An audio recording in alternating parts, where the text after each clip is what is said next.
PP nomor 37 tahun 2001 tentang penyelenggaraan JKP pun kita tolak jaminan kehilangan pekerjaan. Kenapa? Masuk akal nggak? Iuran dalam PP nomor 37 itu, iuran JKP di situ dibilang diambil dari iuran JKK dan JKM, jaminan kecelakaan kerja, dan betul seolah-olah buruh tidak bayar lagi, pengusaha tidak bayar lagi. Logikanya, kalau satu program diambil iurannya, maka manfaat atau benefit program itu turun nggak? Ya pasti turun.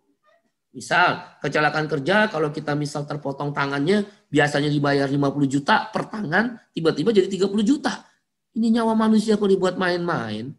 Orang mati, misal, buruh yang mati biasanya dapat 100 juta, misal, saya nggak tahu, baca aja lah di aturan tentang BPJS ya. 100 juta, karena iurannya diambil buat JKP kan makin kecil, iurannya akumulasi dananya juga dijamin kecelakaan kerja dan kematian kan makin kecil. Tiba-tiba 100 juta turun jadi 30 juta. Itu sama akal-akalan. Seolah-olah dibayarin negara, pemerintah, buruh dan pengusaha nggak bayar. Ya bayar, yang bayar JKK siapa? Yang bayar JKK kan buruh dan pengusaha. Yang bayar JKM siapa? Buruh dan pengusaha. Memang JKK dan JKM pengusaha. Tapi kan ada uang buruh yang disebut labor cost di situ. Cost buruh kan, biaya buruh di situ dalam struktur cost perusahaan. Jadi itu sama yang bohong. Abu Nawas gitu, Alibaba diambil di sini, jadi kurangnya di sini. Nah, sekarang kalau kecukupan dana JKK dan kecukupan dana JKM akibat ada pemindahan, apa istilahnya itu mereka, apa sih realokasi atau apa saya lupa itu, dikurangin. Kemudian kecukupan dana JKK dan JKM programnya ini nggak cukup. Katakanlah terjadi jumlah kematian buruh banyak akibat pandemi seperti COVID-19 atau bencana alam. Kan nggak cukup tuh dana JKM. Nggak boleh ngambil dana JHT dan dana jaminan pensiun. Itu penjara 8 tahun. Karena tidak boleh antar program itu subsidi. Nggak boleh. Dalam undang-undang BPJS nggak boleh. 8 tahun penjaranya. Nah, kalau ini nggak cukup akibat ada pandemi, dari mana? Ya naikin iuran. Sama kayak Menteri Keuangan ketika uang negara nggak cukup untuk PBI, penerima bantuan iuran, apa yang dilakukan oleh jaminan BPJS Kesehatan oleh Menteri Keuangan? Naikin iuran. Ini kan hanya pemanis saja, seolah-olah dikasih, padahal nanti 2-3 tahun lagi karena nggak kecukupan anggaran, sustainable program, keberlanjutan program, dia ambil lagi iuran dari peserta. Kecuali diambil dari APBN, buat JKP, kita hormat. Ini diambil dari iuran yang udah dibayar. Nggak mungkin. Dan lagi, nggak boleh ada subsidi antar program. Kan JKP itu program sendiri. Yang baru JKK, JKM kan program sendiri. Itu melanggar undang BPJS loh. Saya udah baca, apa mungkin saya keliru, coba dipelajari lagi. Nggak ada aturan yang membolehkan antar program itu.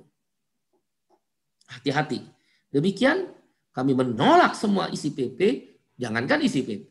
Isi undang-undang Cipta Kerja pun kami tolak dan sedang judicial review. Oleh karena itu kami meminta dengan segala hormat kepada Bapak Presiden Jokowi untuk mempospon dulu lah, menunda pemberlakuan 4 PP ini. Ya, 4 PP ini ditunda lah.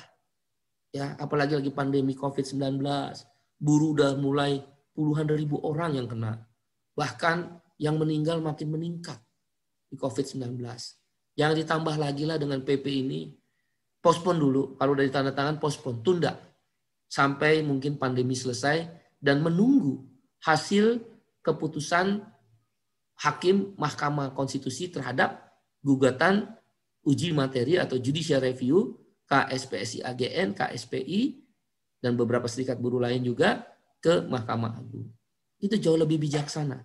Jadi permintaan kami yang pertama, tunda dulu lah PP 4 PP ini, khusus kluster tenaga kerjaan aja ya, 4 PP. 34, nomor 34, 35, 36, 37, tunda, postpone. Ya kalau ditandakan nggak apa-apa, boleh tunda pemberlakuannya. Ya, tunda sampai dengan berakhirnya COVID-19, sambil nanti kita cari solusi, atau sambil menunggu keputusan MK yang sedang diuji Undang-Undang Cipta Kerja. Yang kedua kami minta kepada DPR. DPR memanggil itu menteri terkait, khususnya Menko Perekonomian dan Menteri Tenaga Kerja.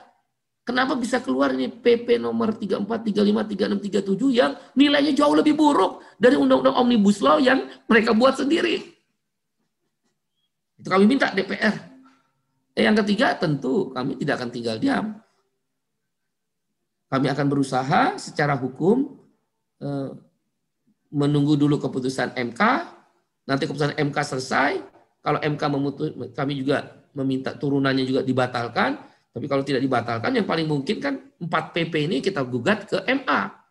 Tapi kan nggak mungkin undang-undang di MK ini sedang digugat. Nggak mungkin MA akan mengabulkan uji materi 4 PP ini kalau di MK-nya belum selesai. Itu ada aturan mereka tuh. Tapi kami akan lakukan terus, khususnya mengawal di MK. Yang terakhir ya tentu aksi dalam waktu dekat ini dengan protokol kesehatan yang ketat akan kami lakukan untuk menolak ke-4 PP tersebut.